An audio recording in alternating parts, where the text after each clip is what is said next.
Sasthamkotta Devaswom board കോളേജിൽ symposium സംഘടിപ്പിച്ചു. കാലാവസ്ഥാ വ്യതിയാനവുമായി ബന്ധപ്പെട്ടാണ് രാജ്യാന്തര സിംപോസിയം നടത്തിയത്. ഇതോടനുബന്ധിച്ച് തണ്ണീർത്തട പഠന കേന്ദ്രം ഉദ്ഘാടനം ചെയ്തു.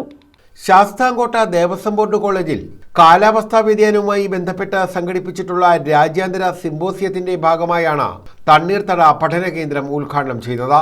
വെറ്റ്ലാൻഡ് സ്റ്റഡി സെന്ററിന്റെ ഉദ്ഘാടനം ഹർഷ് ഗണപതി നിർവഹിച്ചു. Now the Kollam Corporation is getting drinking water from. What is the area of this lake? What is the depth of this lake? What is the water carrying capacity of this lake? I have many questions because in the last 35 years I didn't get the opportunity. Maybe a respectable panel from Wetland International who is engaged in preparing a management plan for the lake must be having an answer. And what are the other biodiversity? Why the vegetation around this lake is so important? 35 years back I came to Shastamkota for a meeting called by the Forest Department. Nikita Mishra, ദയാന്ദ്ര Mandal തുടങ്ങിയവരും പങ്കെടുത്തു. തുടർന്ന് panel ഡിസ്കഷനും നടത്തി.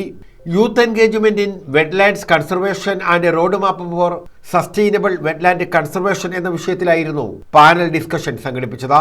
Doctor Geethakrishnan Nair P, doctor Preethaji Prasad, Sunil Pameethi IFS, doctor Deepu S, doctor Priyadarsanan Dharmarajan, Jyothilakshmi S എന്നിവർ പങ്കെടുത്തു. News bureau, Sasthamkotta.